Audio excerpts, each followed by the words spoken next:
Imagine having to put a cartoon character on trial for assault, like in a digital courtroom, just to maintain your own real-life sanity. Right, yeah. It sounds intense. It really is. And that is the reality we're exploring today. So welcome back to part 2 of our deep dive into these massive single-creator internet universes. Yeah, think about how you use the internet after a really stressful day. You might doom scroll or maybe play a game to escape. But for the creators we're looking at today, I mean, escapism isn't just a distraction. It's a total architectural necessity. Exactly. And our mission today is contrasting the chaotic, sort of hijacked evolution of Chris Chan's Sonichu with the highly structured, identity-driven Dice&I universe created by DivineFalcon5. Right, because to understand these worlds, you really have to see how real-world drama bleeds into their fiction.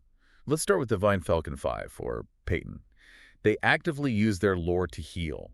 When controversy strikes, they hold these literal in-universe tribunal hearings. Yeah, the digital courtroom thing. Like, they actually put a character from the kids' show, Sophia the First, on trial. Yes, the Trackle case. Right, for assault. And then there was that deepfake scandal where they formally cleared the character King Dice of vaping allegations. Exactly. They do this to protect the universe's integrity. It's this curated safe haven used to process real conflict.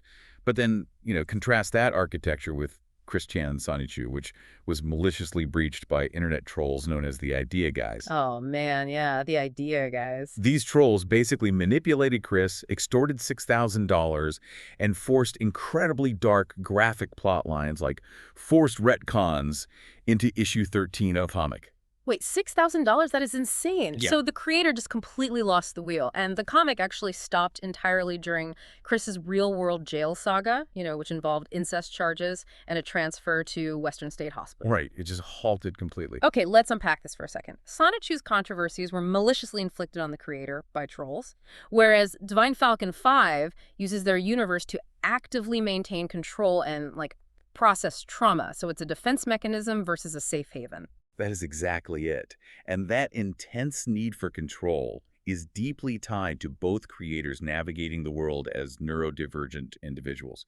Both were actually diagnosed with autism early on. Right. Chris wears a physical medallion in real life as a literal identifier. Yeah, and Peyton, who was diagnosed at age 5, built their entire world around this concept they call pastel healing. Which we should probably define for you guys listening, because pastel healing sounds like just a visual aesthetic, right? But it's actually a coping mechanism. Exactly. It's a framework where soft colors, gentle aesthetics, and literal conflict resolution are used to self-soothe the creator's nervous system.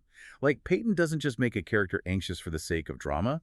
They give Clover the bisexual rabbit severe anxiety so that Peyton can actively practice real-life comforting mechanisms through their art. Oh, wow. So it's like a simulation for real-life coping. Yes, exactly. Which perfectly explains why Dice&I has such deliberate diversity. You have Clover, you have Ant, who is a pansexual femboy with lactose intolerance, and King Dice, who is canonically trans. It's about creating a safe space where neurodivergence and queer identities are celebrated. Right, absolutely. But in Sonichu, the approach to diversity is much, much messier. Oh, definitely. Because it mirrors the creator's internal turbulence. Sonichu features really controversial early tropes, like an anti-gay vaccine, which, to be fair, was later erased with an apology.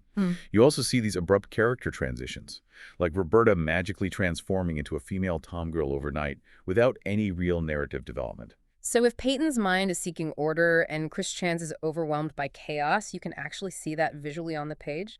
How does a need for control translate to a comic panel? Well, you see it in how they try to corral their massive casts. Chris specifically noted a bizarre, forced 1:13 male-to-female ratio for the Rosichu characters. Wait, 1:13? Yeah, but if you look at the core cast, it's actually a rigid balance of exactly 7 males, like Sonichu, Blake, Magi-chan, and Wild, against 7 females, like Rosichu, Bubbles, Simonala, and Angelica. It's an attempt to force mathematical order onto a sprawling, unmanageable narrative. Listening to you describe this, it almost sounds like, Sonichu is like someone's private, chaotic visual diary accidentally spilled onto the internet. I mean, Chris relied on literal walls of text where readers had to follow numbers just to know what order to read the sentences in. Oh, totally. It's incredibly dense. Yeah. Whereas Dice&I operates like a meticulously blocked, emotionally intelligent reality TV show. It's a shell shock script. Yes. In their shell shock script, Characters like Frog, Sally Mae, and Mandy perform these calculated roast battles. And there's strict stage directions where they slam down notebooks full of receipts. I mean, every single emotion is choreographed. So the ultimate takeaway here for you guys isn't just about how these comics are drawn. It's the realization that when you build an entire universe to protect yourself from the world, it directly reflects the state of your mind. One functions as a curated fortress designed for emotional healing, while the other basically became a hijacked trap. Absolutely. And it really leaves you with a lingering thought about all this. Yeah.